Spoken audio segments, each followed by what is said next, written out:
Hey guys. Tonight we're standing ankle deep in something that definitely isn't just mud. Even though that's what everyone keeps calling it because the alternative is worse. You're here in northern France, 1916. And the ground beneath your boots feels alive.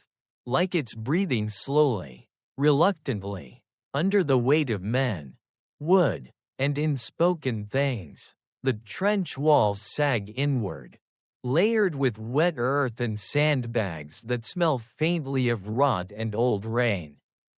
Somewhere above, artillery mutters like distant thunder that never quite turns into a storm.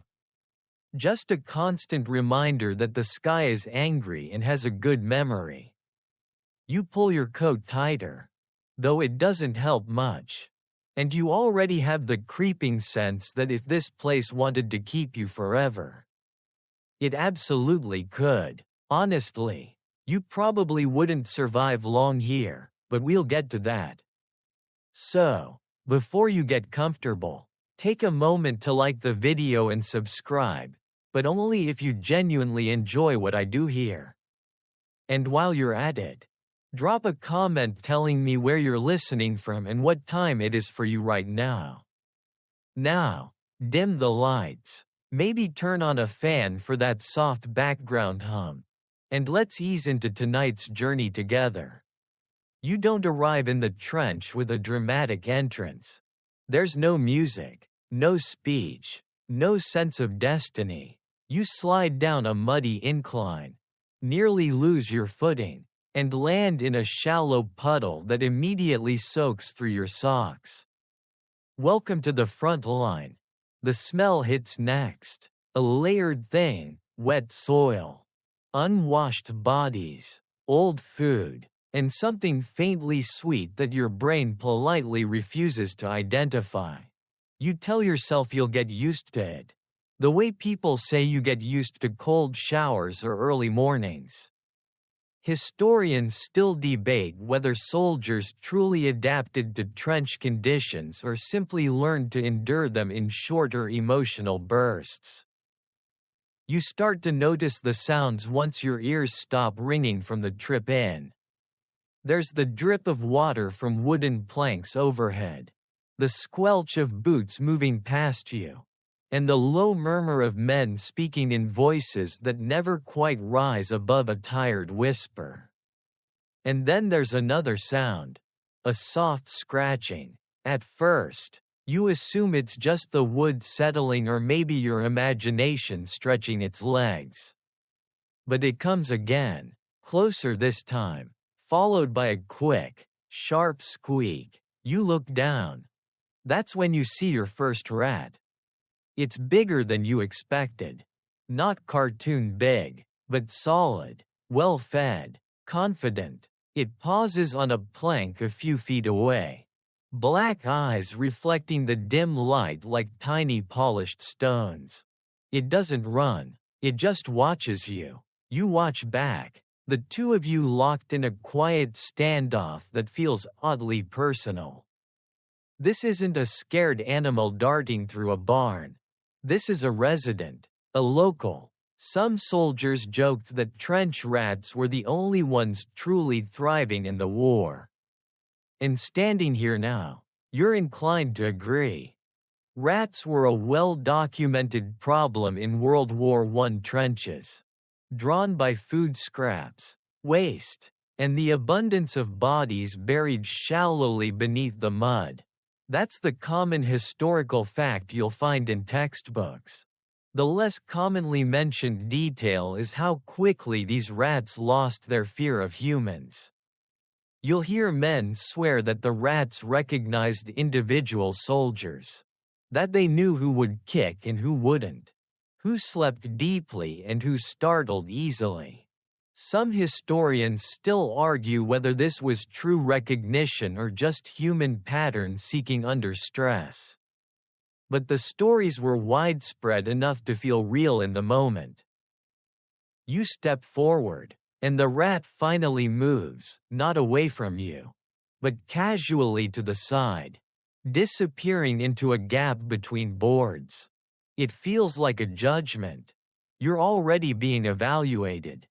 As you're standing there, trying to scrape some of the mud off your boot without losing your balance, an older soldier passes by and gives you a look that's half sympathy, half amusement. He tells you, without stopping, to keep your food sealed and your mouth closed when you sleep. He doesn't elaborate. He doesn't need to. The advice hangs in the air, heavier than the dampness. This trench is part of a vast network carved into the earth, stretching for miles, designed to protect you from machine gun fire and artillery. That's the official purpose. Unofficially, it's a long, narrow experiment in how much discomfort a human nervous system can tolerate before it starts inventing coping mechanisms. You notice men naming their lice, arguing with boots that won't dry, and laughing at jokes that aren't especially funny. Modern psychologists might compare it to being stuck in an open-plan office that floods regularly and occasionally explodes. The rats, meanwhile, seem perfectly adjusted. They scurry along beams, vanish into walls, and reappear wherever food might be. You spot another one near a crate, its whiskers twitching as it sniffs the air. You feel a strange, irrational flare of resentment. This is supposed to be your war, your trench, and yet here they are, utterly unbothered. By the end of the day, you're assigned a sleeping spot, a generous term for a narrow space where you can lie down without blocking traffic. You lower yourself carefully, every joint aching already, and try to relax. That's when you hear the scratching again, closer than before, directly beneath the boards. You imagine claws, teeth, busy little bodies moving through tunnels you'll never see. The sound is steady, industrious, almost soothing in a deeply unsettling way. You tell yourself it's fine. You tell yourself people have lived through worse. And that's true. Millions did. World War I is full of well-known events, massive offensives, famous battles, shifting front lines, but it's also made up of these smaller, quieter moments, where survival feels less heroic and more like a stubborn refusal to give in. There's a lesser-known fact that some units kept informal counts of rats killed. Not for morale exactly, but as a way to feel some measure of control. Whether that actually helped is something historians still debate. As you lie there, staring at the underside of planks slick with moisture, you realize that the rats aren't just a nuisance. They're a sign. They tell you this place is permanent. That life, any kind of life, will fill the gaps left by destruction. They also tell you that you're not at the top of the food chain here. Not even close. You're just another warm body in a long, muddy line. Your eyes start to close despite yourself. Exhaustion wins arguments that fear can't. The scratching fades into the background, blending with the drip, the murmurs, the distant guns. Tomorrow, you'll learn more about the rules of this world, and about the job no one wants but everyone depends on. For now, you drift, suspended between waking and sleep, while somewhere nearby, unseen, the rats go about their busy, confident lives. You wake up not because you're rested, but because something brushes your cheek. Your eyes snap open, heart kicking hard, and for one disorienting second you're convinced a rat has finally decided to get personal. It turns out to be a dangling strap from the man shifting above you. But your body doesn't calm down right away. In the trenches, your nerves learn to sprint before your thoughts can walk. You sit up slowly, careful not to bang your head on the planks. and immediately feel the cold bite of damp air against skin that never really dried overnight.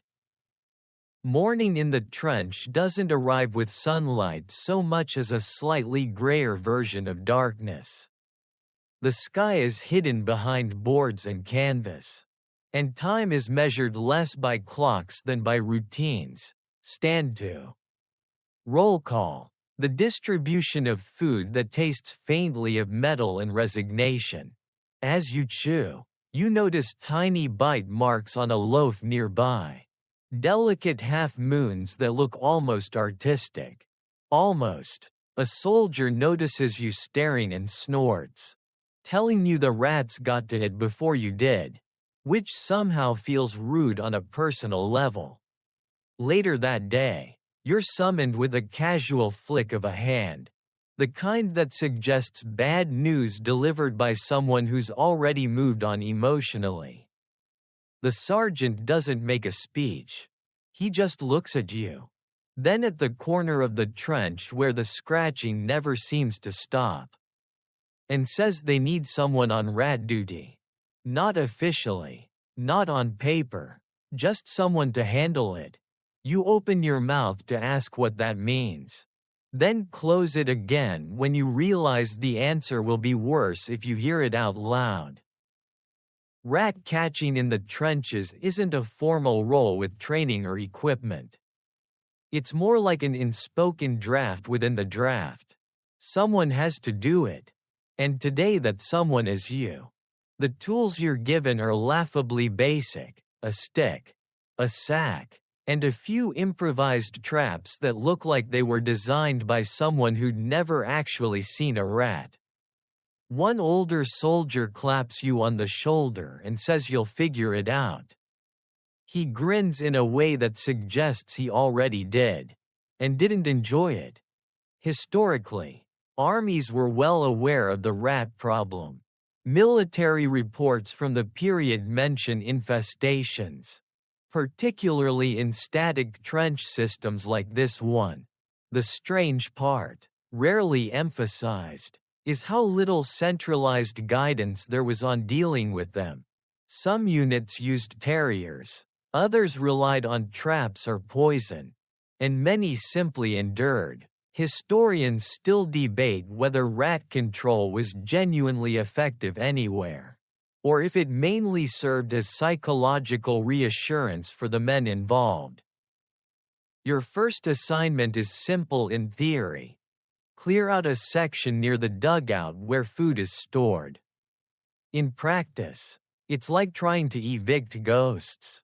You lift a plank and the ground beneath seems to ripple. A sudden burst of movement sending rats scattering in all directions. One brushes past your boot, warm and solid, and you yelp before you can stop yourself. A couple of men laugh. Not unkindly. Everyone remembers their first close encounter. You set a trap and wait. And wait. The rat ignores it completely, strolling past with the casual confidence of someone who's seen this trick before. You adjust it, adding bait, positioning it more carefully. Still nothing. Eventually, a rat triggers it, but not in the way you hoped. It snatches the food and escapes, leaving the trap sprung and useless. You can't help it, you laugh. It's either that or scream, and laughter feels more socially acceptable. By midday, you've caught exactly one rat, and even that feels like an accident. It's smaller than the others, and it squeals sharply as you wrestle it into the sack. The sound sticks with you, high-pitched and desperate, echoing long after it stops. You tell yourself it's just an animal, but the line between just and too much is thinner here than you expected.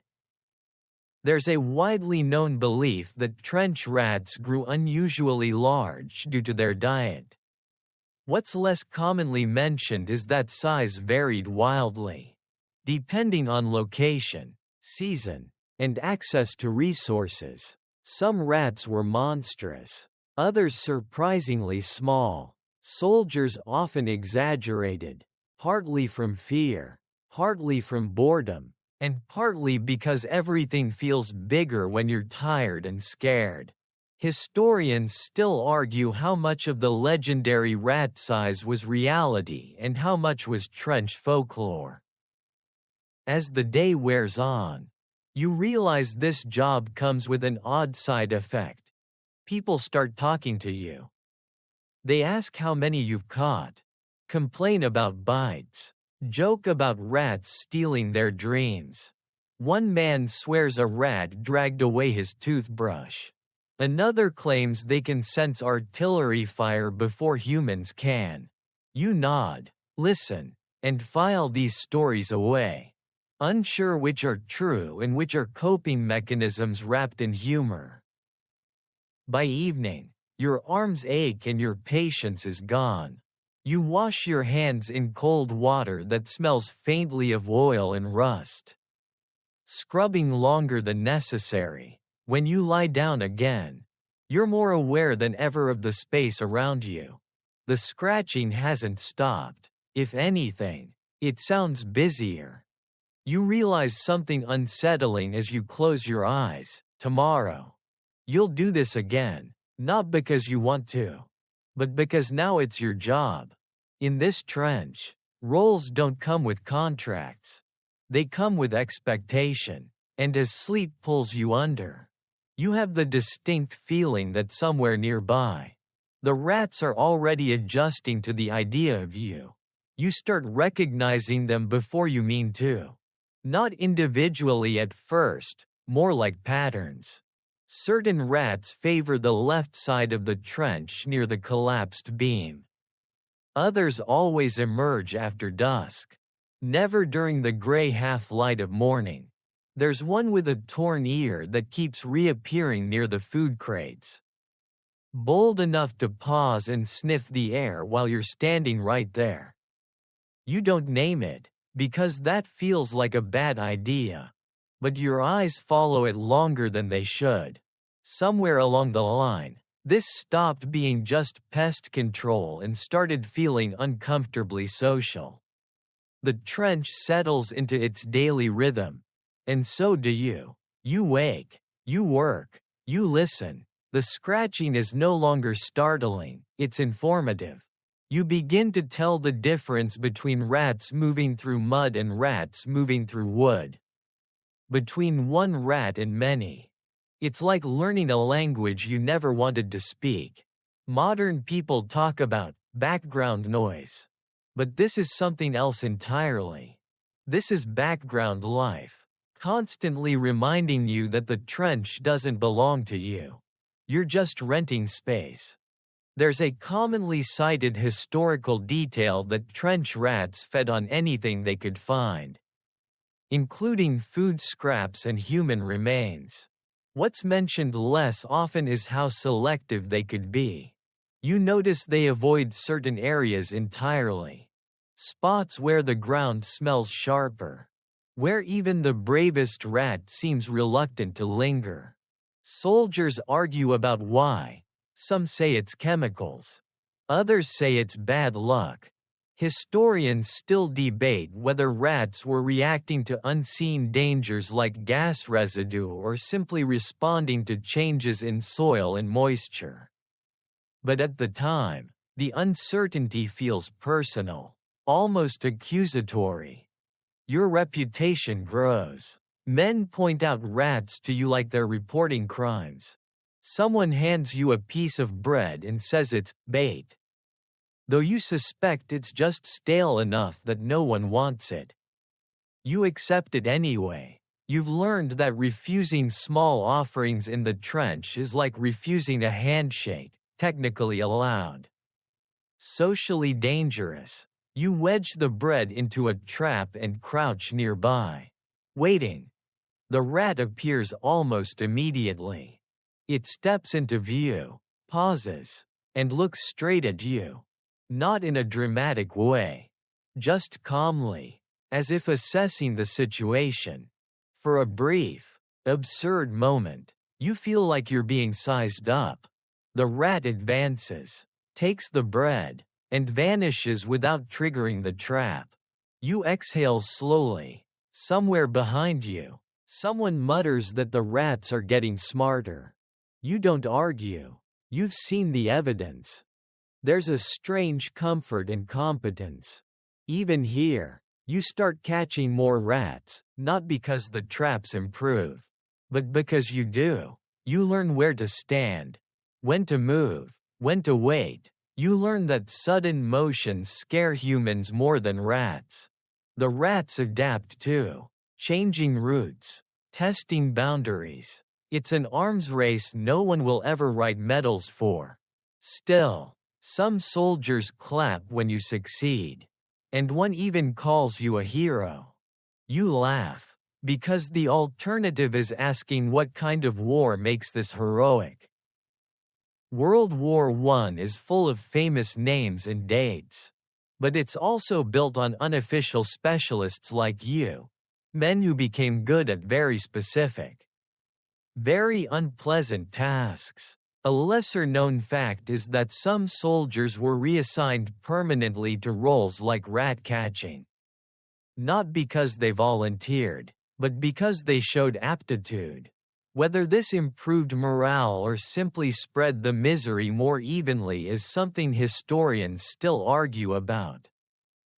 That night, as you lie back down, you realize the rats are quieter near your sleeping spot. Not gone, just cautious.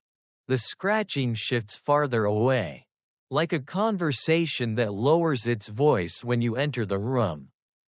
You should feel victorious. Instead, you feel uneasy. You've changed the balance, and you're not sure what comes next. You close your eyes, listening carefully. The trench breathes. Somewhere in the darkness, a rat squeaks, sharp and brief, and then silence settles again. You drift off wondering, not for the first time, who's really adapting to whom. Night duty finds you before you ever volunteer for it. Someone shakes your shoulder gently. The universal trench signal for your turn. And you peel your eyes open into darkness thick enough to feel chewable. The air is colder now. Sharper, like the trench has decided to remind you who's in charge. You pull yourself upright, joints protesting, and grab your stick and sack. Somewhere overhead, flares pop and hiss, briefly turning the world white, then dropping it back into shadow like nothing happened. The rats, you notice, don't flinch. This is when they really come out. During the day, rats move with purpose. At night, they move with confidence. You hear them before you see them, scratching, skittering. A faint wet patter that sounds uncomfortably like tiny footsteps keeping time. You inch along the trench, careful where you place your boots.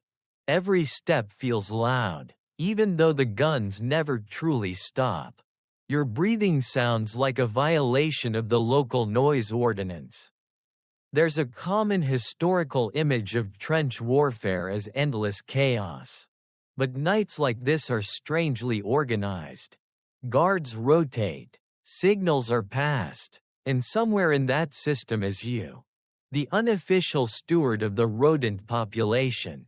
A lesser-known fact is that many attacks and raids were planned for nightfall. Precisely because darkness dulled human senses. Rats, inconveniently, did not share that weakness. Some soldiers swore rats reacted to incoming danger seconds before any warning was given. Historians still debate whether this was real early detection or just confirmation bias layered onto fear. But standing here, you understand why the idea stuck. You spot movement near a support beam. 2 rats emerge, then 3, then more. Their bodies overlapping in a fluid, unsettling way. They don't scatter when they see you. They split, flowing around your legs like water around stones. One brushes your ankle. Another pauses just long enough for you to swing the stick. You miss. Of course you do. Someone behind you chuckles quietly. The sound of a man who has learned to laugh without waking nightmares. You reset a trap near the beam and crouch to wait. Time stretches. Minutes feel elastic. Your thoughts drift to absurd places, modern conveniences. Dry socks. The idea of a job description that doesn't include nighttime rat diplomacy. You catch yourself thinking that this is less like hunting and more like managing a very disrespectful neighborhood watch. The trap snaps. You flinch harder than the rat does. It's caught, squealing, thrashing against the wire. You move quickly now, because hesitation is worse. When it's over, you stand there longer than necessary, breathing slowly, listening to the sounds return. The trench absorbs everything, even this. Rats were known to gnaw through leather, wood, and even soft metals, which made night patrols especially important near ammunition and supplies. What's rarely mentioned is how this constant vigilance blurred the line between threat and routine. You're not afraid of the rats anymore, not exactly. You're tired of them. Historians still argue whether emotional numbness was a survival strategy or an inevitable consequence. But you feel it settling in like a blanket you didn't ask for. As the night drags on, the scratching ebbs and flows. You start to predict it, feel it before it happens. When dawn finally hints at returning, the rats retreat, melting back into walls and earth. You lean against the trench side, exhausted, and realize something quietly unsettling. The night went smoothly. No panic, no surprises, just work. And that's when it hits you. You're not just surviving this job anymore. You're becoming good at it. You eat with one eye on your food now. Not in a paranoid way, more like a professional courtesy. Breakfast arrives in a dented tin, lukewarm and unconvincing, and you position yourself carefully. Back against the trench wall, knees drawn in, around you, men talk in low voices about nothing in particular. The way people do when the alternative is thinking too hard. You lift your spoon, pause, then shift the tin slightly. A second later, a rat's nose appears where the edge had been. Timing like that would be impressive if it weren't so irritating. Sharing meals with rats becomes an unspoken ritual. They wait, you eat. Sometimes they test boundaries, darting closer, bold enough to make a point. You flick crumbs away with practiced annoyance. There's a strange intimacy to it, like dining with someone who refuses to acknowledge personal space as a concept. One soldier jokes that the rats deserve rations too, since they've been here longer than most replacements. Another claims a rat once stole a sausage straight from his mouth while he was yawning. You hope he's exaggerating. You're not entirely sure. The presence of rats around food wasn't just unpleasant, it was dangerous. Contaminated supplies meant illness, and illness spread fast in the trenches. This is the well-known part. The lesser-known detail is that some soldiers began intentionally feeding rats away from storage areas, trying to lure them elsewhere. It rarely worked for long. Rats are opportunists, not loyal customers. Historians still debate whether these improvised strategies reduced risk or simply created new problems. But the attempts themselves reveal how desperate the situation could become. After the meal, you're called over to the storage dugout. Someone's been complaining about noise, scratching loud enough to wake even the heaviest sleepers. You crouch, lift a crate, and immediately wish you hadn't. The space beneath is busy with movement. A tangle of tails and teeth and fur that scatters in every direction. One rat doesn't move fast enough and ends up cornered. You handle it quickly, efficiently. The speed surprises you. So does the lack of hesitation. A few men watch in silence. There's no cheering this time. No jokes. Just nods. You feel oddly exposed, like you've revealed a skill no one asked to see. When it's done, someone mutters thanks and hands you a cigarette. You don't smoke, but you take it anyway and tuck it behind your ear like a badge. In the trenches, symbols matter. Later, as you clean your hands, you notice tiny scratches along your knuckles. Nothing serious. Probably. Rats can bite. Everyone knows that, and the fear of infection lingers in the back of your mind.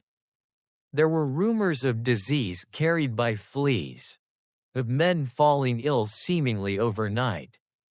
While plague wasn't a widespread issue on the Western Front, the anxiety around it was very real.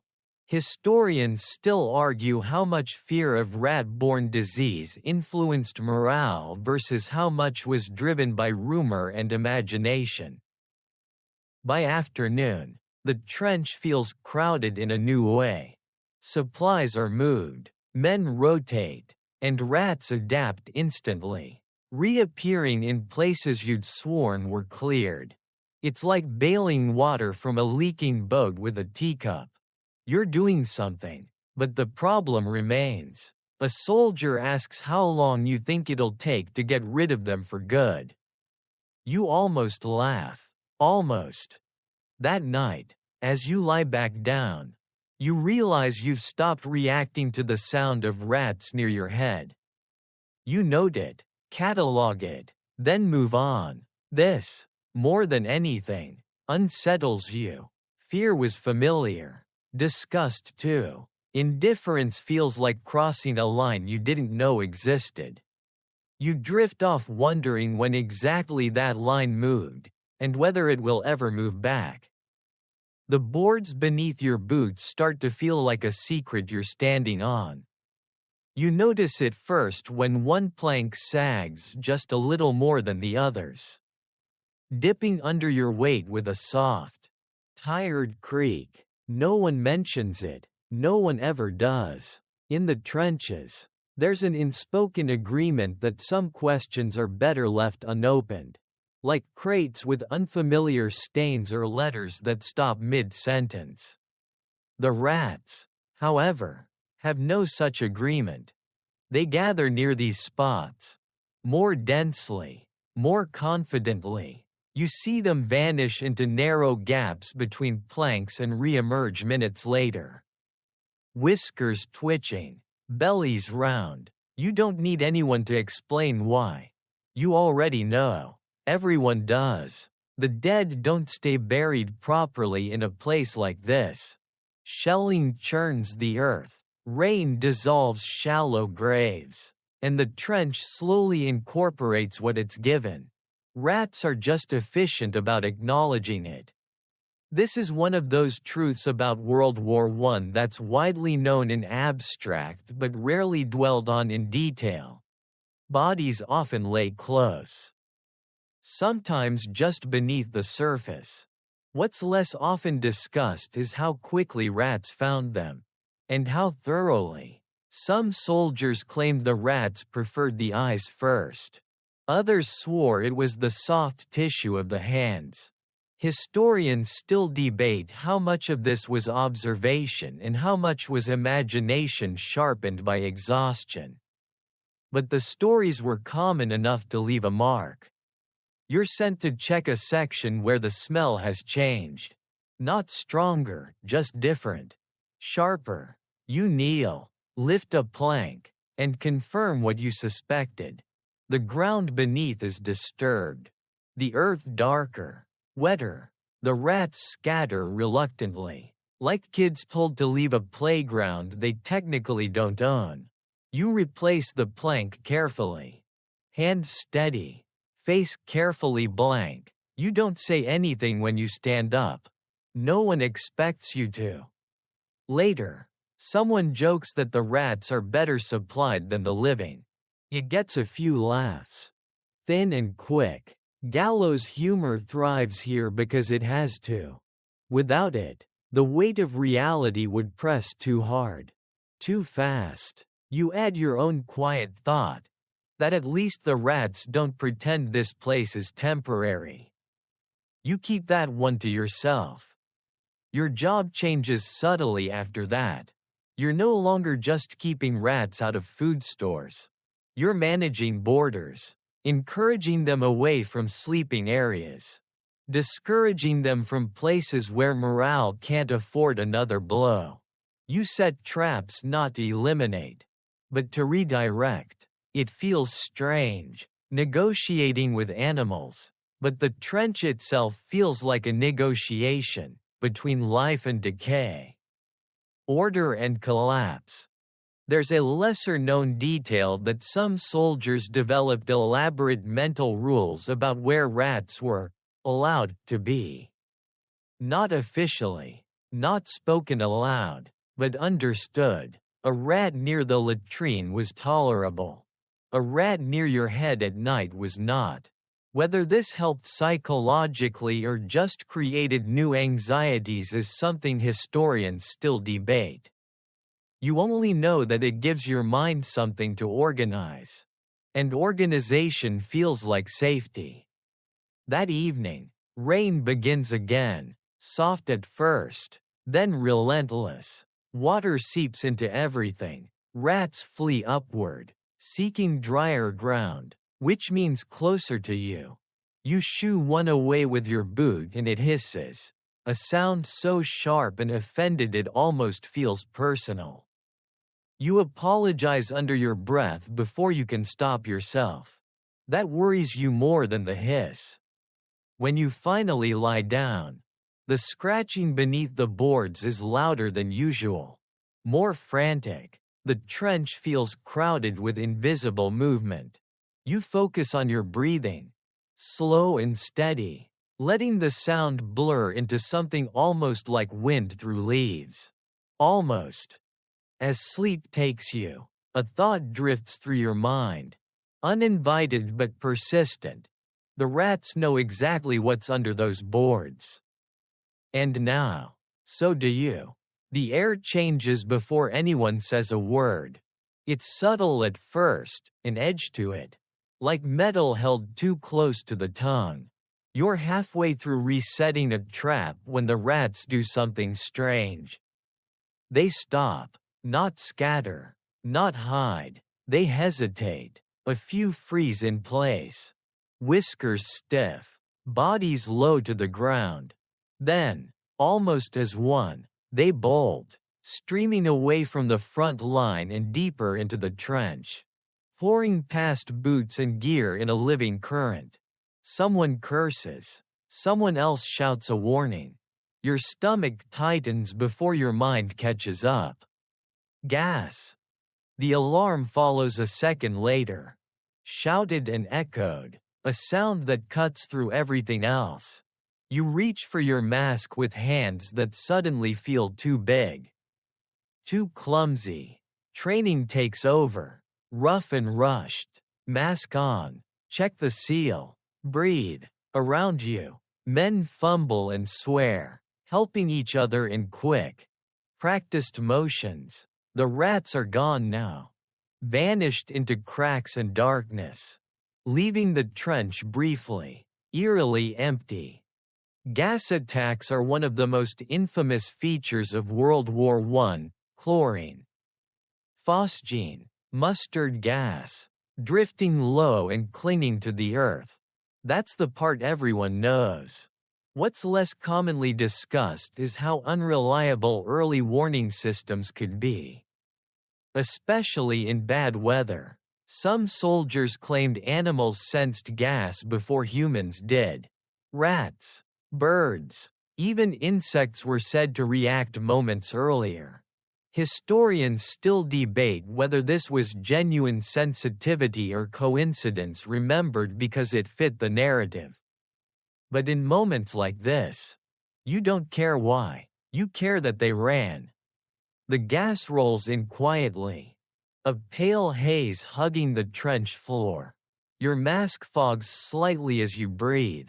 Each inhale loud and mechanical in your ears. The world narrows to the sound of your own breath and the sight of men's eyes. Wide and reflective behind glass lenses. Time stretches again, elastic and strange. You think about the rats, about how decisively they moved, and wonder what they sensed that you didn't.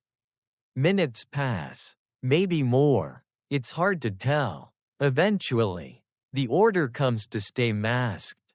Then to cautiously remove them. The gas thins, carried away by a merciful shift in the wind. You peel the mask off, sucking in air that still tastes wrong, but at least doesn't burn. Someone laughs shakily, someone else retches. Life resumes, altered but intact. The rats return before the smell fully fades. They creep back cautiously, testing the ground, reappearing one by one like scouts. You watch them with new respect, maybe even gratitude. For the first time, you feel a flicker of something close to trust.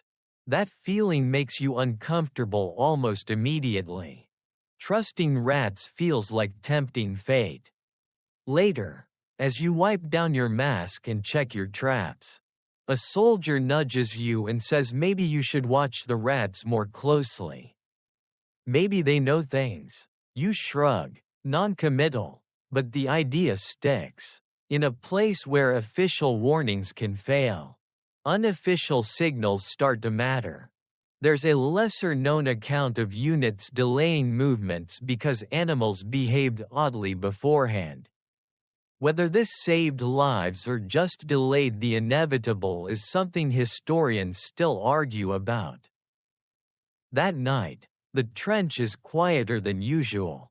Not peaceful, just subdued. You lie awake longer than normal. Listening. The scratching is there, but it's cautious now. Tentative. You realize you're listening for changes. Not just noise. You've added a new sense to your survival kit. As sleep finally creeps in, you think about how the rats ran first, and how you followed orders second. It's an unsettling hierarchy, one that suggests survival here isn't just about rank or training, but about attention, and whether you like it or not, you're paying very close attention now. By now, the traps feel like an insult. You still set them, because everyone expects you to. But neither you nor the rats seem to take them very seriously anymore. Bent wire, scavenged springs, bait that's either too obvious or not tempting enough. Each device looks like it belongs in a beginner's manual that no one ever finished writing. You crouch, adjust one carefully, and already know how it will end. Best case, a rat triggers it by accident. Worst case, it steals the bait and leaves you feeling personally outplayed. You're not imagining the learning curve. Rats are intelligent animals, capable of adapting quickly to repeated threats. That's the widely accepted science. What's less commonly talked about is how fast trench rats had to learn. Living in an environment that changed daily due to shelling, flooding, and human improvisation, some soldiers swore rats could recognize specific traps and avoid them entirely. Historians still debate how much of this was true learning versus selective memory. But watching a rat step neatly over your carefully placed trigger doesn't feel imaginary.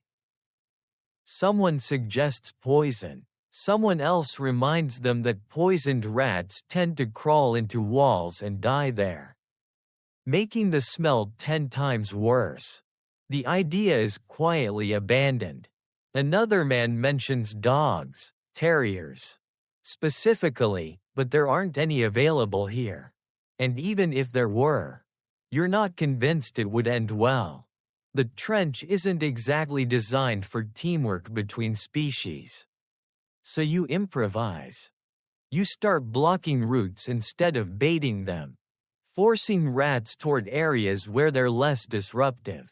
You move crates an inch to the left, stack boards differently, leave narrow gaps that feel intentional. It's subtle enough that no one comments on it, but you notice the effect. The scratching shifts, the movement patterns change. You're not winning, exactly, but you're influencing. In the trenches, influence counts. There's a historical irony here. Armies that struggled to coordinate massive offensives sometimes relied on individual soldiers to solve small, local problems with no guidance at all. Rat control was one of those problems. Official manuals rarely mentioned it in detail, leaving men to experiment. Historians still argue whether this decentralized approach fostered resilience or simply masked larger failures. From where you're standing, knee-deep in mud and whiskers, it feels like both. Your body keeps score of the days in quiet ways. Your hands are rougher. Your shoulders ache constantly. You catch yourself flinching at sudden movements, then not flinching at all when a rat darts past your foot. The line between what startles you and what doesn't has shifted so far it's barely recognizable. If someone back home could see you now, they'd probably comment on your posture first, how you hunch, how you move like the trench might grab you if you stand too tall. One evening, a trap actually works, properly, cleanly. The rat is caught, unmistakably so. There's a small ripple of approval, a couple of nods. You feel a flicker of satisfaction that fades almost immediately. Success feels smaller than it used to. You reset the trap and wait, knowing the others will adjust. That night, as you lie down, you listen not for scratching, but for gaps, places where sound should be and isn't. Silence has become data. The trench exhales around you, wood and earth settling into uneasy truce. You realize you're no longer trying to eliminate the rats. You're trying to understand them. And that thought follows you into sleep, where even your dreams start to move in careful, calculated paths. The letters arrive damp and creased, like they've already been through something before reaching you. Mail call is one of those rituals everyone pretends not to care about while caring deeply. Names are read, envelopes are handed over. You get one today, which already puts you ahead of the invisible average. You sit carefully on an upturned crate, unfold the paper, and start reading while trying to ignore the familiar itch crawling along your calves. It's not just in your head. Lice are everywhere, tiny passengers hitching rides in seams and collars. And you've learned to tell their bites apart from everything else by how personal they feel. You scratch without thinking, then stop yourself, remembering the advice about breaking skin. Somewhere nearby, a rat scurries, and for a brief, irrational moment, you wonder if it's cleaner than you are. That thought alone tells you how far your standards have shifted. The letter talks about ordinary things, weather, a neighbor's new dog, a meal that sounds impossibly dry and warm. You smile at the details. Then notice small, neat teeth marks along one edge of the paper. The rat didn't ruin the letter, just sampled it. You feel a flicker of outrage on behalf of the words. Then fold the page carefully anyway. This place eats everything eventually. It's just a matter of order. Rats gnawing personal items wasn't just annoying, it was emotionally destabilizing. Food could be replaced. Equipment could be repaired. Letters were different. There are documented accounts of soldiers reacting more strongly to rats destroying mail than to almost anything else. The lesser-known detail is how often this happened. Rats were drawn to the salt from sweat-soaked envelopes tucked close to the body. Historians still debate how much this contributed to declining morale. But you don't need a study to feel the sting. Later, someone complains about fever, low grade, nothing dramatic, but enough to start whispers. Disease hangs over the trench like a rumor that never quite proves itself but never goes away either. You think about fleas, about rats carrying them from place to place, and feel your skin crawl in a way scratching won't fix. Officially, plague outbreaks weren't common here. Unofficially, fear doesn't care about statistics. Historians still argue whether anxiety around illness caused more harm than the illnesses themselves. That night, the itching is worse. You lie there, staring up at the planks, listening to the scratching below and above, and feel trapped inside your own skin. A rat darts across your chest. Light and quick, gone before you can react. You freeze, then slowly exhale. This doesn't even register as a crisis anymore. It's just another data point. You turn onto your side, clutching the folded letter close. Teeth marks and all. Somewhere between the lice, the rats, and the rumors, you realize that privacy is gone. Your body, your thoughts, even your memories are shared spaces now. The trench takes everything and leaves you deciding what still counts as yours. Sleep comes late and shallow, filled with half-dreams of scratching that never quite stop. The rain doesn't fall so much as it settles in. It starts as a drizzle, then commits, soaking into the trench walls until everything softens and slumps. By the second day, the floor is no longer mud but something closer to porridge, thick enough to resist your boots when you try to lift them. Every step makes a sound that feels embarrassing, like the trench is commenting on your effort. You stop trying to keep your feet clean because the concept no longer applies. Water creeps into places it has no right to be.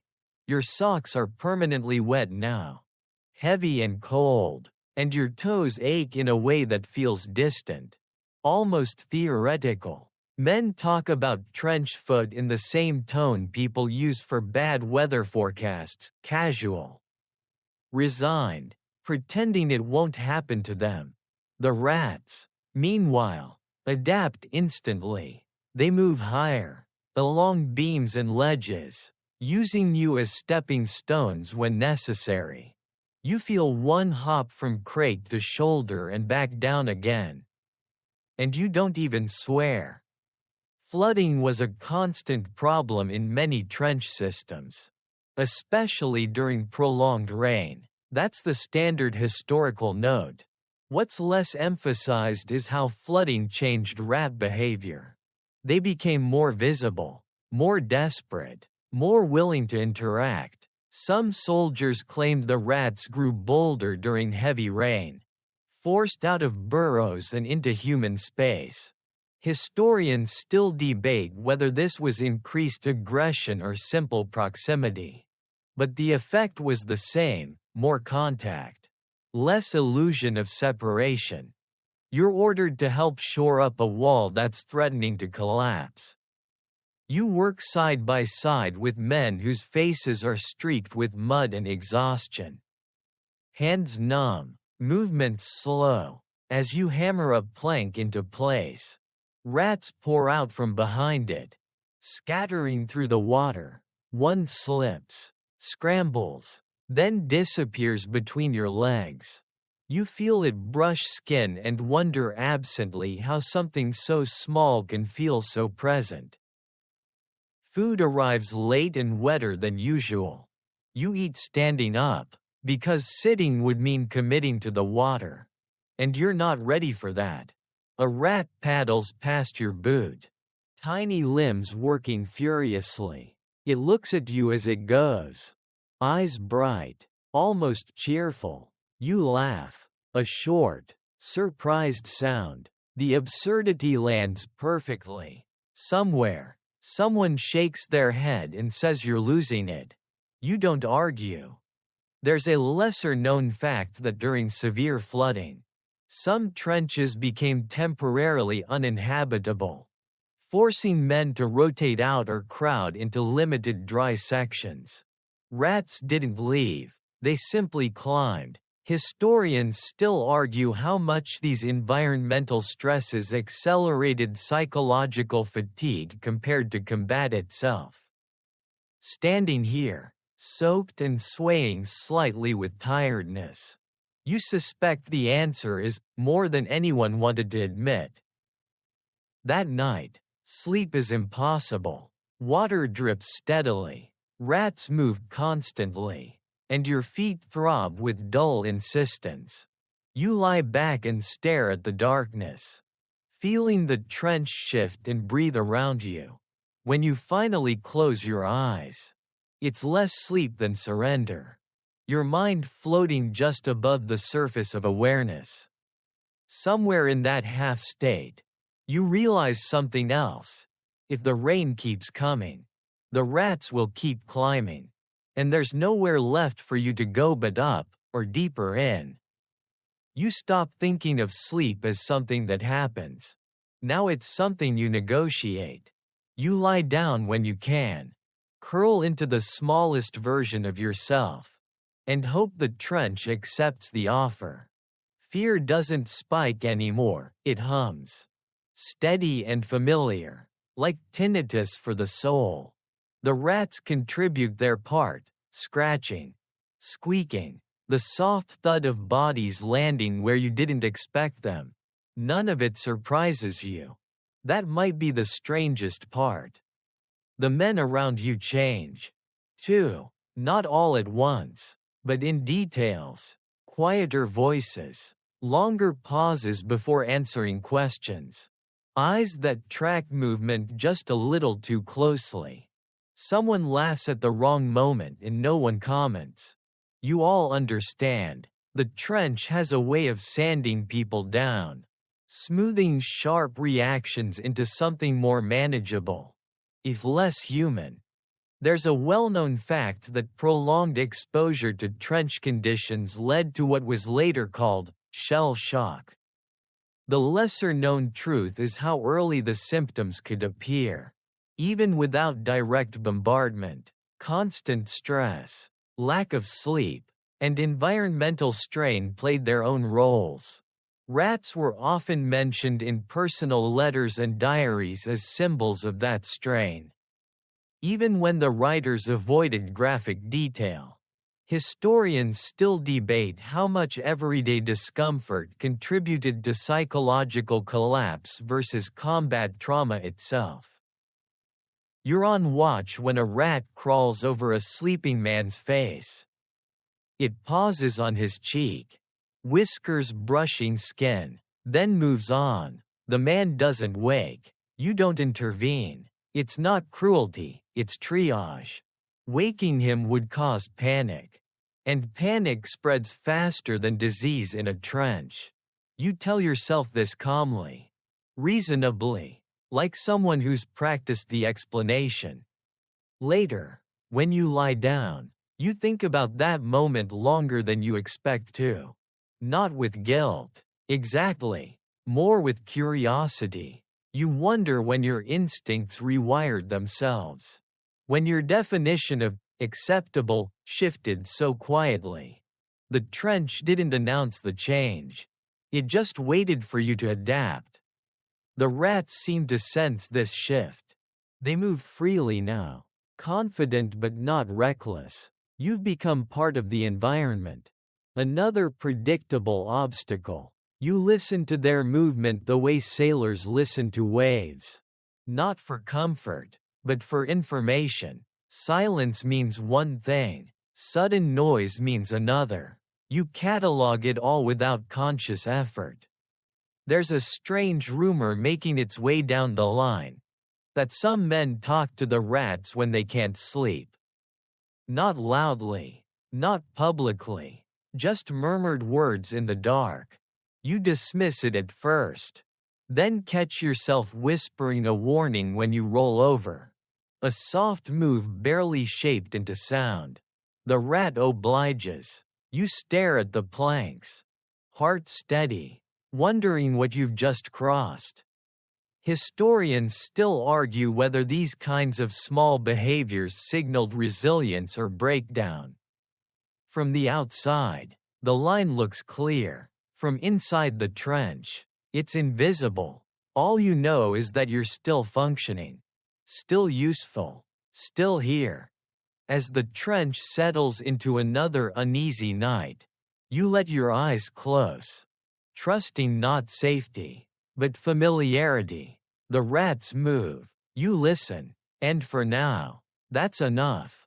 The quiet comes wrong. It's not silence exactly, more like the trench has lowered its voice. You notice it because your body tenses before your mind does. Shoulders tightening as if bracing for a sound that never arrives. Even the rats seem subdued. Their usual nighttime bustle reduced to cautious, intermittent movement. You lift your head slightly. Listening. Somewhere far off, a gun fires once. Then nothing answers it. The stillness feels deliberate, almost negotiated. Word spreads in fragments. A pause. An understanding. It's Christmas. You wouldn't know it by looking around. The trench is the same wet scar it's always been. Boards warped, mud thick, air sour. But something has shifted in the men.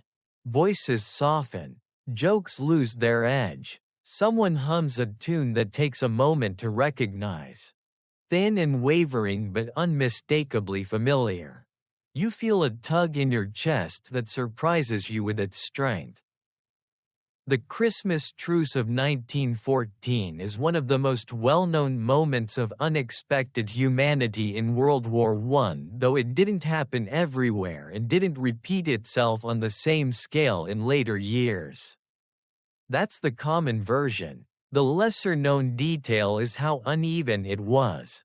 Some trenches experienced near silence. Others cautious exchanges. Others nothing at all. Historians still debate how widespread these truces truly were. But the idea of them mattered almost as much as the reality. Here, tonight, it's mostly the quiet. You're still on duty, still the rat catcher, but even your job feels paused. The rats emerge less frequently, moving with a hesitance that mirrors the humans. One appears near your boot, sniffing, then retreats without testing you. You realize the scraps are fewer tonight. Men have saved bits of food, eaten more carefully, as if honoring an unspoken rule. Even the rats, it seems, sense a change in tone. Someone passes you a small piece of chocolate, carefully unwrapped and broken in half. You take it, surprised, and let it melt slowly on your tongue. It tastes unreal. Sweetness doesn't belong here, and that makes it feel precious. You catch yourself smiling, then quickly neutralize your face, as if smiling too openly might break something fragile. There's talk, quiet, cautious, of voices heard across the line earlier, singing in another language. You don't hear it yourself, but the idea settles in your mind anyway. For a moment, the war feels less like a machine and more like a room full of tired people who forgot how to leave. You think about the rats again, about how they cross boundaries without permission, How they don't recognize uniforms or holidays. Maybe that's why they're calmer tonight. Or maybe that's just you projecting meaning where you want it. The historians still argue whether moments like this had any real impact on the war's course.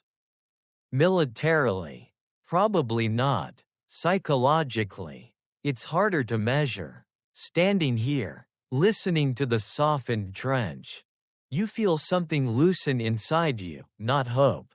Exactly, but relief. The pressure eases, just enough to remind you what it feels like. You lie down earlier than usual. The scratching beneath the boards is faint, distant. When a rat moves near your head, it does so gently, like it's aware of the mood. You don't shoo it away. Tonight, even vigilance feels optional.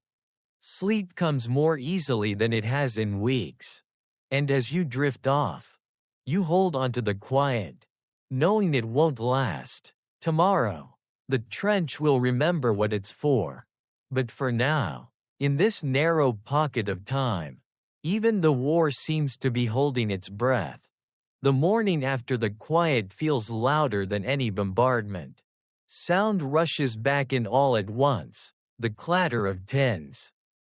Shouted orders, the distant, familiar thump of guns warming up again. It's as if the trench is embarrassed by what happened last night and is overcompensating. You sit up slowly, the memory of calm already thinning, like a dream that doesn't survive daylight. The rats notice first. They're back in force, moving with renewed urgency. No hesitation now. Whatever truce existed did not include them. Or perhaps it ended the moment hunger returned. You're halfway through tightening a strap when someone calls your name. Voice flat, professional. There's been an issue near the forward section. An injured man. Rats. You already know what that means. You approach carefully, eyes down, breath steady. A stretcher lies abandoned where it was set down too late.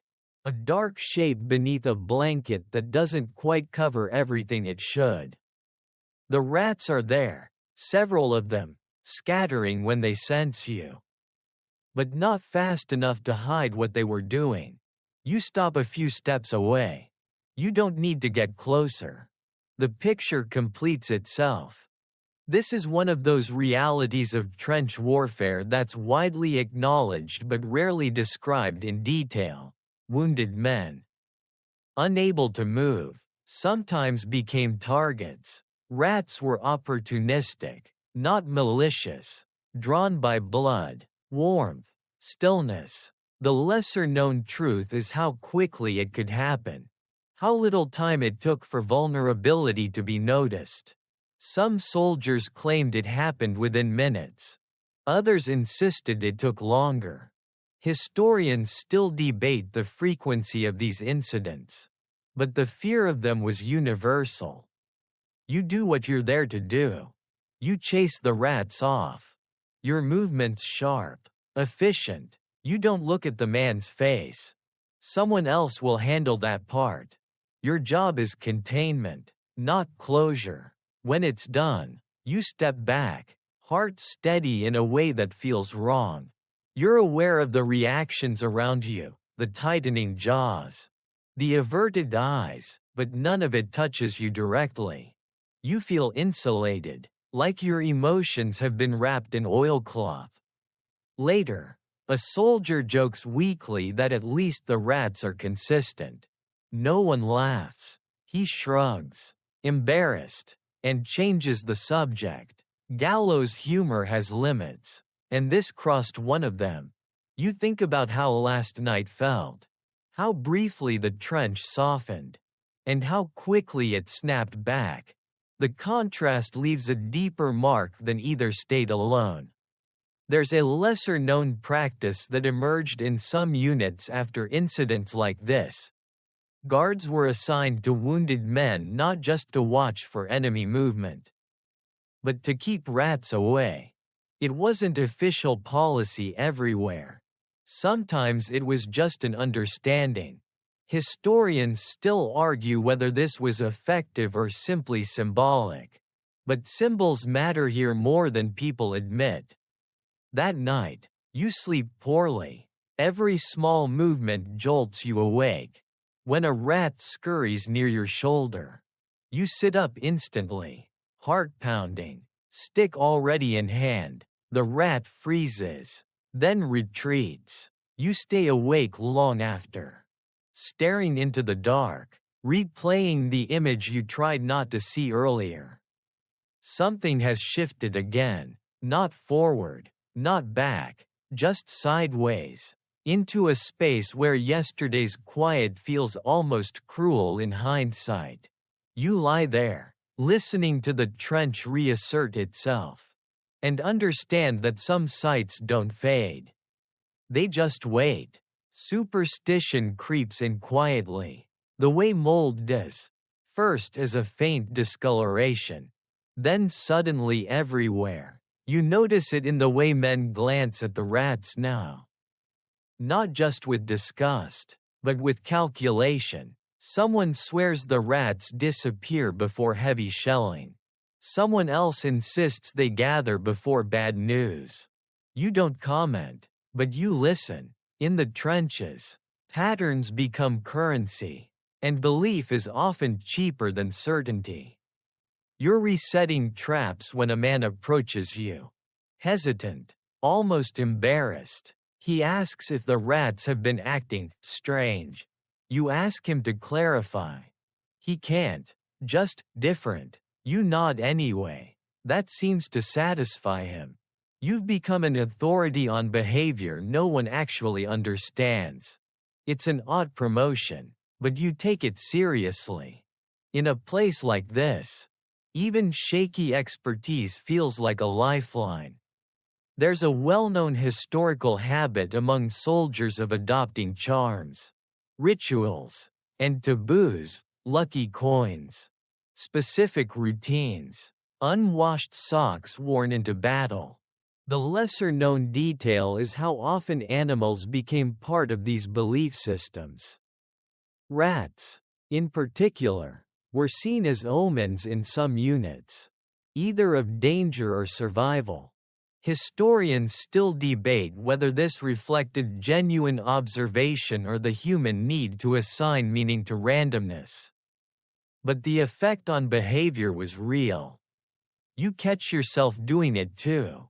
When the rats clear out of a section unexpectedly, your shoulders tense. When they cluster, you feel uneasy in a different way. You don't tell anyone this. Admitting it would feel like surrendering a piece of yourself you're still trying to keep intact. Instead, you frame it as vigilance. That word sounds healthier. One evening, a rat appears near you and refuses to move. Even when you shoo it gently with your boot, it just sits there, whiskers twitching, eyes bright. A soldier nearby crosses himself without thinking. You roll your eyes, but not convincingly. The rat eventually scurries off. And nothing happens. No shelling, no gas. Just another long night. The disappointment is almost embarrassing. Rumors grow anyway. Someone claims a rat saved his life by waking him before a bombardment. Someone else insists they're cursed. You hear both stories in the same day. They contradict each other perfectly, which somehow makes them both easier to believe. Historians still argue whether superstition improved morale by offering a sense of control or worsened it by amplifying anxiety. You suspect it did both, often at the same time. That night, as you lie down, you whisper nothing, no warnings, no apologies, just silence. The rats move around you, indifferent to your internal debate. You listen, alert but grounded, trying to balance instinct and reason like mismatched weights. Sleep comes unevenly. You dream of signs that don't mean anything and meanings that don't stay still. When you wake, the trench is unchanged, but you are not. You've started seeing messages in movement. And even if you don't believe them, you can't quite stop reading. The word fever moves faster than any official order.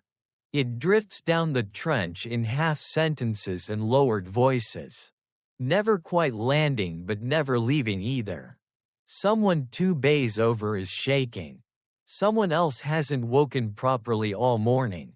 You hear your name more often now. Not shouted, just included. Ask him. He knows about the rats.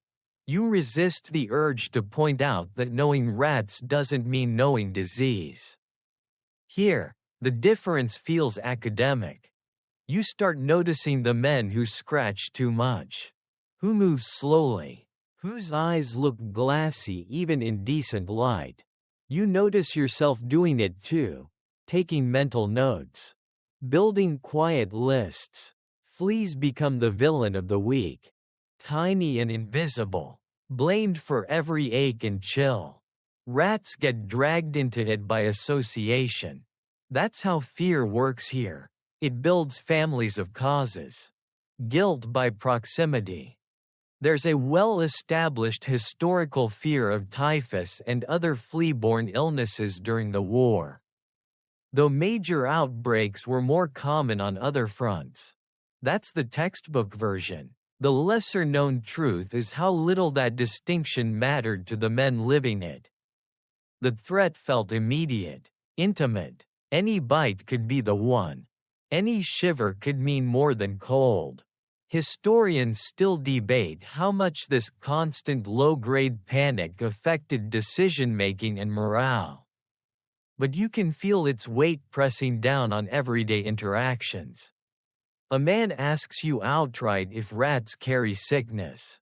You tell him what you know, which isn't much, and what you don't, which is most of it. He nods anyway, relieved to hear anything that sounds structured. Later, you wonder if honesty is helpful here, or if reassurance, true or not, is the real currency. You decide you don't like the answer. You catch a rat in a trap near the latrine, smaller than most, frantic and loud. As you deal with it, you notice fleas scattering, tiny dark specks jumping away from the cooling body. You freeze for half a second too long, then finish quickly. The image sticks. That night, every itch feels amplified, every brush of fabric suspicious. You wash more thoroughly than usual, scrubbing skin already raw, as if effort alone might count as protection. Rumors escalate. Someone claims a man died overnight. Someone else says he was sent back. Just tired, just weak. The story changes depending on who tells it. You stop trying to verify. Certainty is rare. Anxiety is abundant. Historians still argue whether misinformation spread faster than illness itself. You suspect it did, and with better endurance. When you lie down, you position yourself differently, avoiding areas where rats pass most often. It helps a little, not much. Sleep comes in fragments, interrupted by dreams of crawling sensations that linger after you wake. You tell yourself this is temporary. Everything here is temporary. You repeat it like a fact, not a hope. By morning, the fever talk has shifted elsewhere, chasing a new subject. That's how it goes. The fear doesn't vanish, it just relocates. You sit up, tired but functional, and realize you've survived another cycle. Not cleanly, not calmly, but intact. For now, that's enough. The smell gets to you before anything else. Not suddenly. There's no dramatic moment where you recoil or gag. It just accumulates, layering itself into your awareness until you realize you can't remember what clean air feels like. The trench has its own scent now. A permanent blend of damp wood, old sweat, stagnant water, and something deeper that never quite resolves into a single source. You breathe through it because breathing is not optional. What unsettles you most is that you barely notice it anymore. New arrivals do. You can always tell who they are by the way their faces tighten when they climb down into the trench. Noses wrinkling, eyes darting, you watch them with mild curiosity. Like someone observing a predictable experiment. Give them a few days. A week, maybe. The smell will fade into background noise.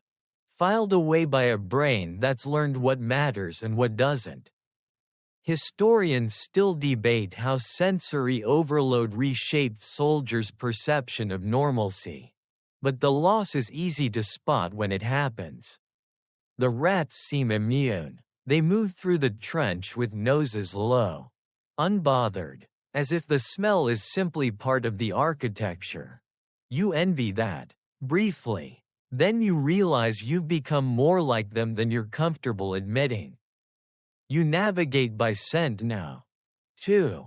A change in odor signals flooding. Decay. Gas residue. You catalog it automatically. Somewhere along the way, disgust turned into information.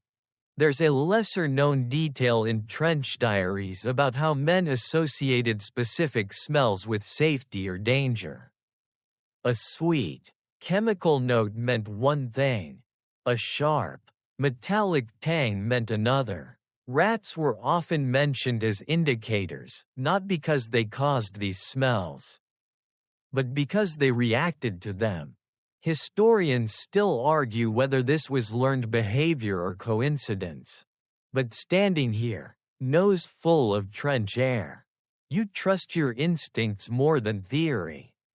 One afternoon, the smell shifts abruptly near your sleeping area.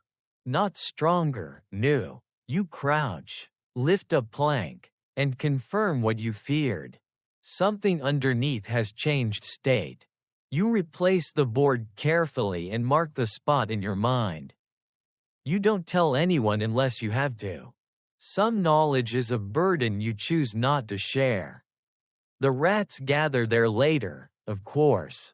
You redirect them as best you can, nudging their roots away from where men lie down. It feels like trying to redirect smoke with your hands. But you do it anyway. This is what your job has become. Not prevention.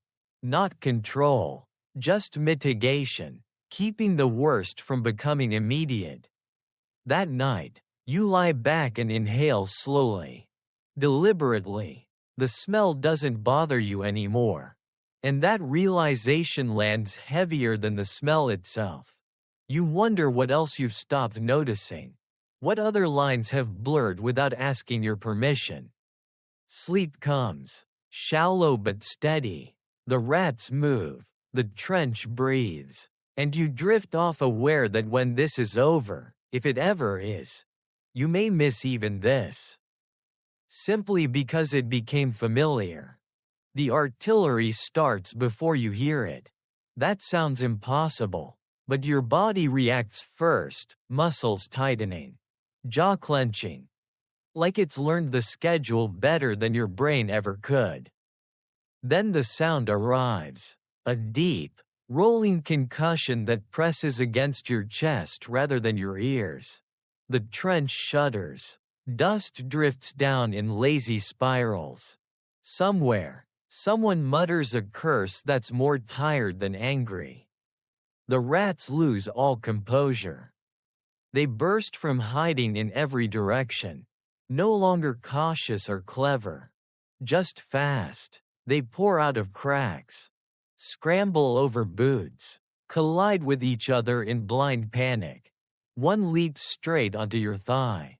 Claws scrabbling for purchase before it launches itself away again.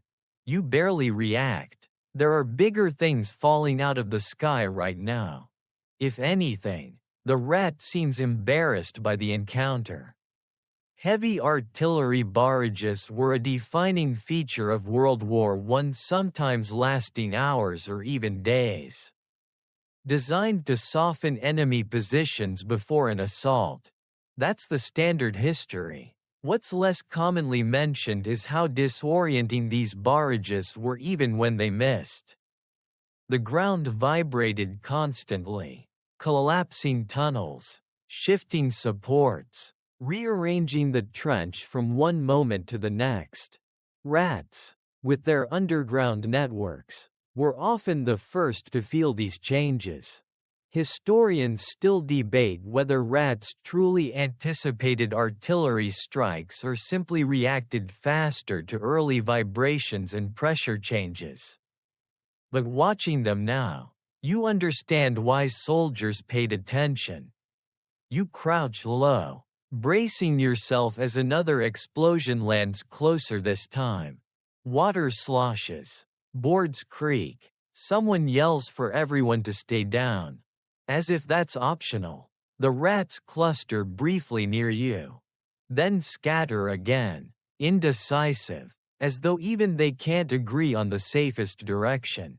For a strange moment, you're all equals, men and animals sharing the same very small margin of survival.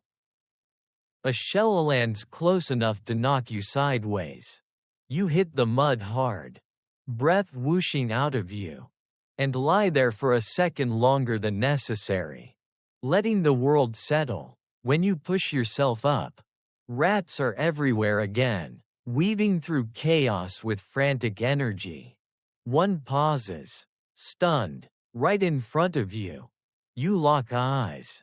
It squeaks, offended, and bolts. You almost laugh. Even in hell, some interactions never change.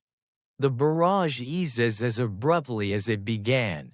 The trench exhales. Men check themselves, each other, the walls. The rats begin to slow, slipping back into cracks and shadows, reclaiming routes that were briefly unsafe. You stand there, heart still pounding, and realize you followed them instinctively, moving when they moved, crouching when they froze. That realization sticks longer than the noise. Later, someone jokes that if the rats ever fully evacuate, that's when you should really worry. It gets a couple of weak laughs. Humor survives everything, apparently, though sometimes just barely. You reset a fallen plank, hands shaking slightly, and notice the rats have already adjusted, testing the new layout like experienced inspectors. That night, the trench feels raw, newly rearranged. You lie down and listen as the rats resume their routines. Slower now, cautious but determined. The artillery has passed, but its echo lingers in your bones.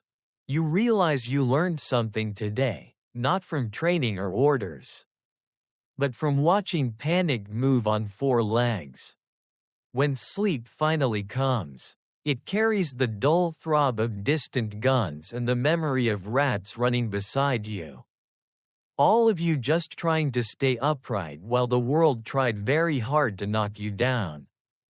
You begin to anticipate danger the way you anticipate weather. Not with certainty, not with confidence, just with a quiet sense of soon. It's in the way the rats behave before anything official happens. A thinning here, a clustering there, routes abandoned without explanation. You tell yourself it's coincidence, but your body responds anyway. Shifting posture, tightening straps, preparing before your mind finishes the thought. You don't announce this to anyone.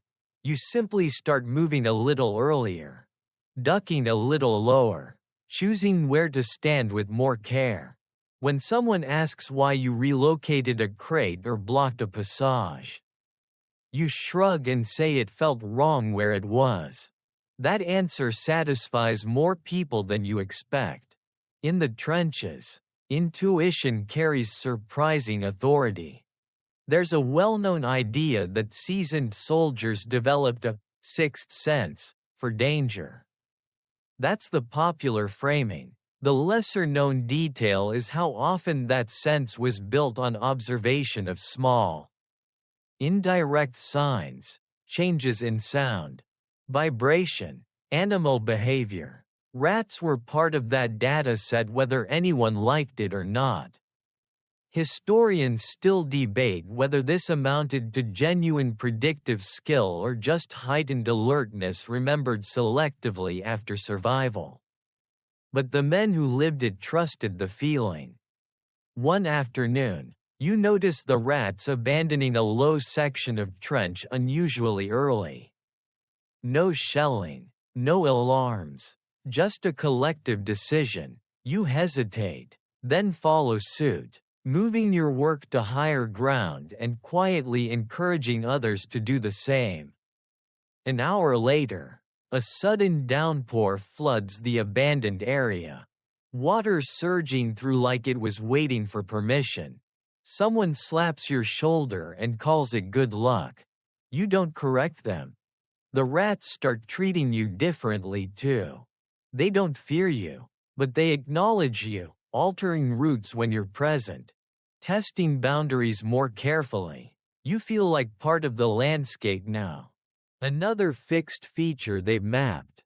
It's unsettling, but also useful. Familiarity reduces chaos, even when it comes from creatures you never wanted to understand. At night, you lie awake listening not just for sound, but for intention.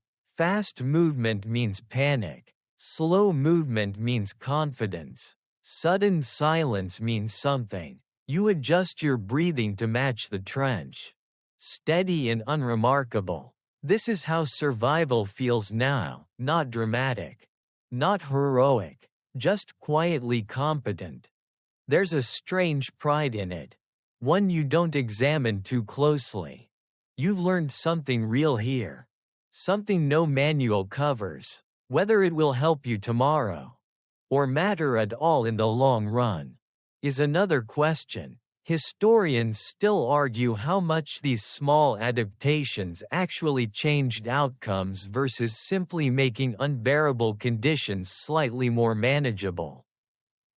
As you drift towards sleep, you realize you're no longer just reacting to the rats. You're thinking alongside them, reading the same signals, adjusting to the same pressures. It's not partnership, it's parallel survival. And for the first time since you arrived, that feels like a kind of advantage. The promotion comes without ceremony, which somehow makes it worse.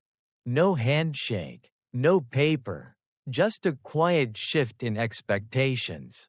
Someone introduces you to a new arrival as the Rat Man, like it's a proper title. Capital letters implied. You give a half smile that doesn't reach anywhere important. In the trenches, titles don't come with benefits. They come with assumptions. You notice the change immediately. More eyes on you, more comments, more small problems slid your way with the expectation you'll handle them. Rats near the office's dugout. Rats in the medical corner. Rats in places rats should absolutely not be. You nod, adjust your route, redistribute your attention. Your world shrinks and intensifies at the same time. You're responsible now, not officially, but effectively, and that's the kind that sticks. Historically, armies often relied on informal specialists. Men who proved competent at unpleasant but necessary tasks. This is the part that rarely makes it into official histories. Rat catchers, stretcher bearers, men who could calm panicking horses or repair lines under fire. The lesser-known truth is how these roles could trap someone in place. Once you were useful, you stayed useful. Historians still debate whether this system improved efficiency or quietly exploited endurance. But you feel the weight of it settling on your shoulders. You're given better access to supplies.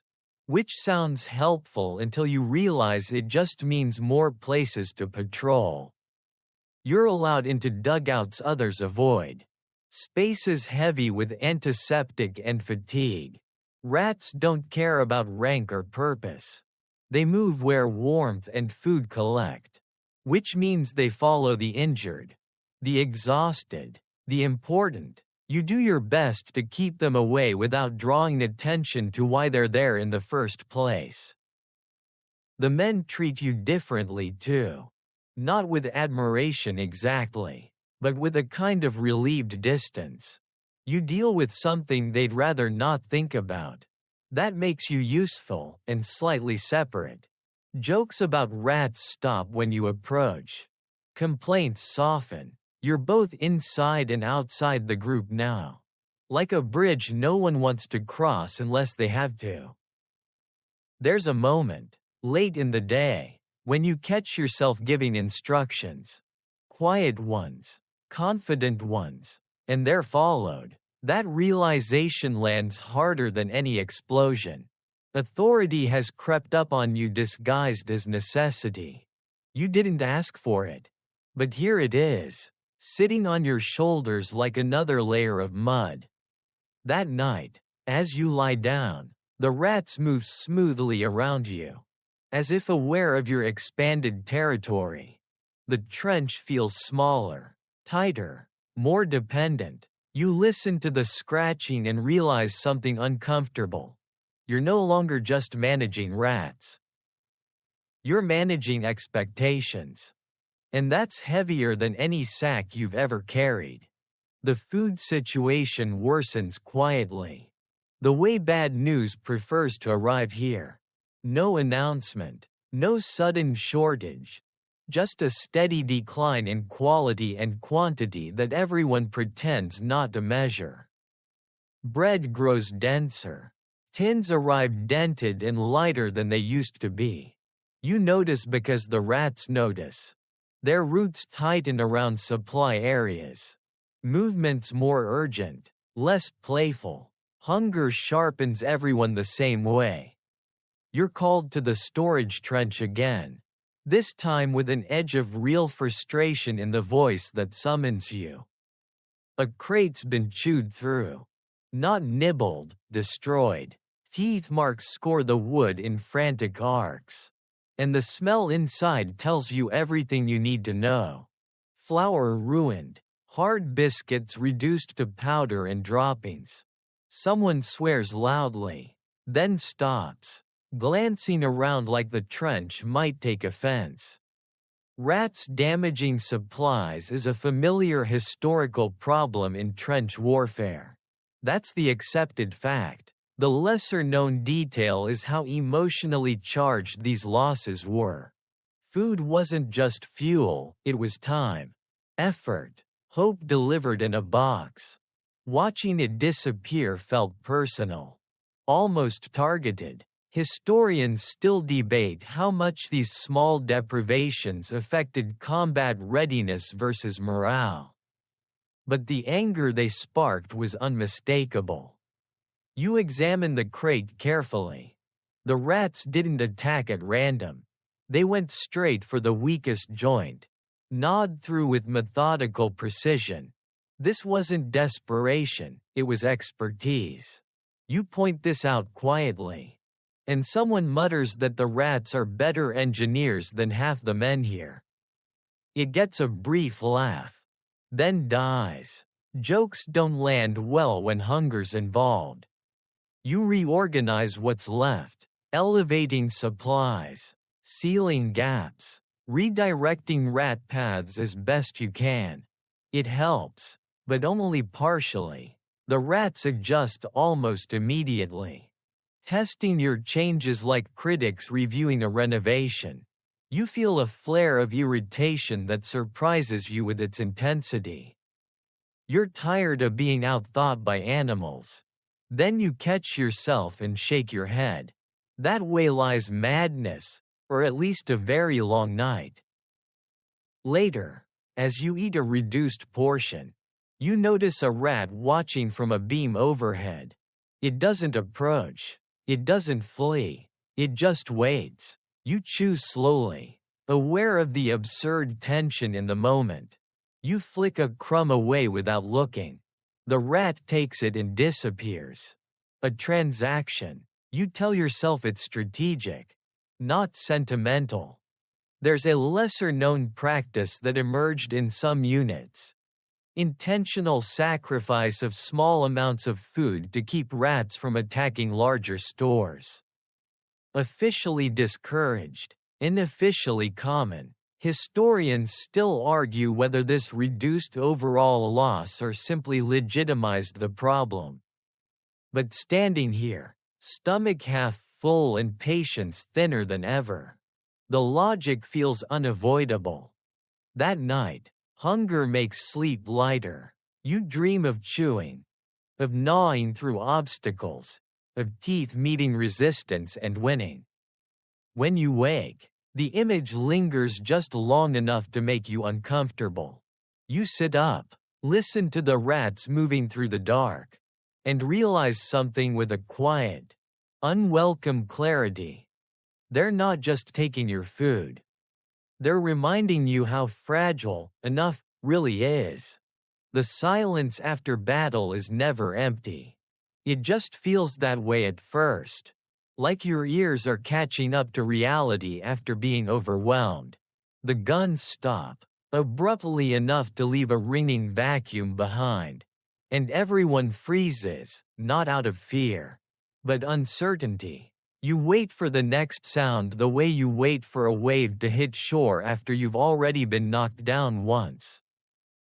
Nothing comes. Men rise slowly, testing limbs, checking faces, counting without saying numbers out loud. The trench looks rearranged, subtly but decisively. A wall has slumped. A beam leans at a new angle. The ground itself seems bruised, darker and wetter than before. You take it in with the detached focus you've learned, already noting where rats will emerge first. They don't wait long. Rats are always the first to return after violence, slipping out of hiding as if answering a cue no one else heard. They move cautiously at first, then with increasing confidence, noses low, bodies weaving through debris. You watch them fan out, reclaiming space inch by inch. Someone mutters that the rats won again. No one argues. There's a widely acknowledged truth that after major engagements, trenches became especially active with scavengers. That's the historical baseline. What's less discussed is how predictable this was. How the rats seemed to understand the rhythm of destruction and recovery better than anyone. Some soldiers claimed they could set watches by it. Historians still debate whether this was learned behavior or instinct refined by opportunity. But the pattern repeats often enough to feel intentional.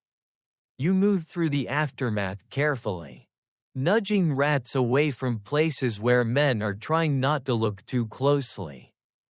This is delicate work now, less about force and more about timing. You wait for them to move on their own before stepping in. Redirecting rather than chasing. You've learned that haste makes them stubborn. Patience makes them flexible. You wish more people worked that way.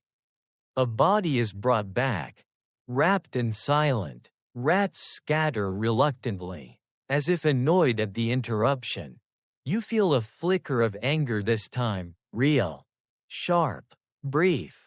Not at the rats, at the situation that makes this normal. You swallow it down. Anger burns energy you don't have to spare. Later, as repairs begin, you notice something else. The rats are calmer than usual.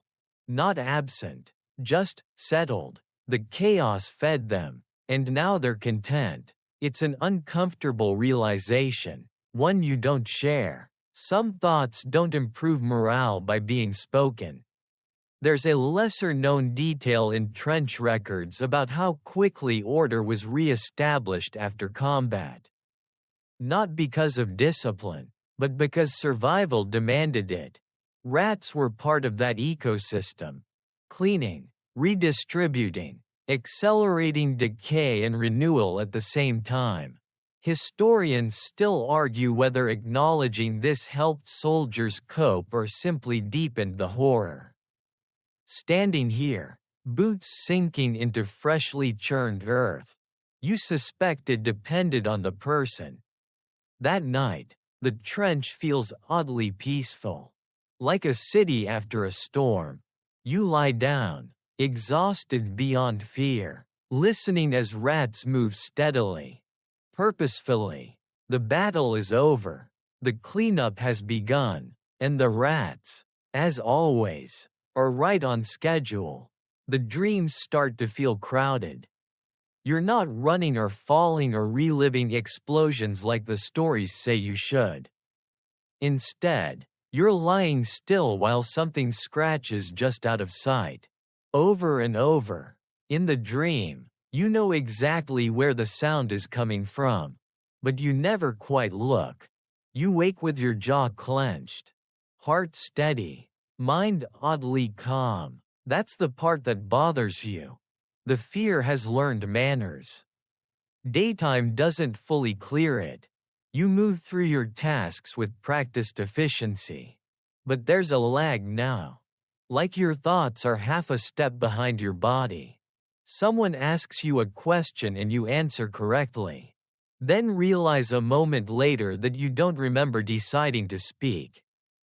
You chalk it up to fatigue. Everything here is fatigue with better marketing. Sleep deprivation was rampant in the trenches. That much is well documented. What's less commonly highlighted is how it distorted perception long before total collapse.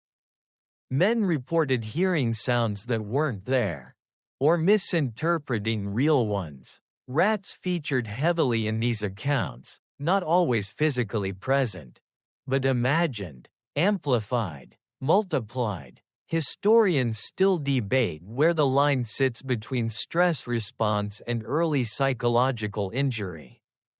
But from inside your own head, the line feels theoretical at best. One afternoon, you swear you hear scratching inside your helmet. You take it off sharply, heart thudding, and find nothing. A man nearby raises an eyebrow. You shrug it off. Joke about rats learning new tricks. He laughs, relieved. You are too, until the sound comes again that night. Faint and internal, like memory pretending to be noise. You start sleeping lighter, dozing rather than resting. Your dreams bleed into waking moments. You feel phantom movements on your skin and resist the urge to swat at nothing. You've learned that reacting draws attention, and attention brings questions. Questions are exhausting, so you adapt. Again. There's a lesser-known note in trench diaries about men who became preoccupied with a single sensory detail, scratching, dripping, buzzing, and couldn't let it go. Rats were common anchors for this fixation because they were both real and unpredictable. Historians still argue whether focusing on something tangible helped men cope or trapped them in a feedback loop of stress. You don't have the energy to argue either side. That night, you lie awake listening to the real rats move beneath the boards. The sound grounds you. It proves that what you're hearing is external, measurable. You almost welcome it. Silence would be worse now. Silence leaves too much room for invention. As sleep finally pulls you under, you realize something quietly alarming. The rats in your dreams behave exactly like the real ones. No exaggeration, no monsters, just movement, routine, persistence. Your mind isn't breaking, you tell yourself. It's practicing. Leaving the trench doesn't feel like leaving. It feels like misplacing something important and not being sure you'll ever find it again. The order comes down in a clipped, practical tone: rotation, reassignment, relief. Words that suggest movement, progress. You pack what little you own. Hands moving automatically, already aware that most of what you're carrying won't fit into any bag. As you climb out, the light hits wrong, too open, too honest. The sky feels invasive after weeks of being filtered through wood and canvas.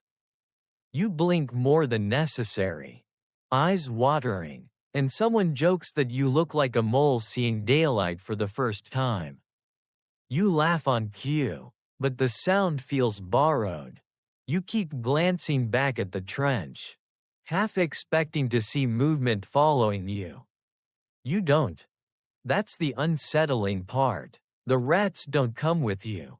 They stay where they belong, in the narrow world you're stepping away from. For a moment, you feel oddly abandoned, then embarrassed by the thought. This is what survival does. It tangles attachments in places they were never meant to grow. There's a well-documented pattern of soldiers struggling to adjust even brief periods away from the front. That's the broad historical view. The lesser-known detail is how quickly this discomfort could set in: minutes, sometimes seconds. The absence of familiar sounds could be as disorienting as their presence. Historians still debate whether this was dependence or adaptation refusing to switch off. But you feel it immediately. A low-level unease humming beneath your skin. In the rear area, things are cleaner, quieter. You sit on a bench and wait, hands folded, listening for scratching that never comes. Your body remains tense, ready to respond to signals that aren't there.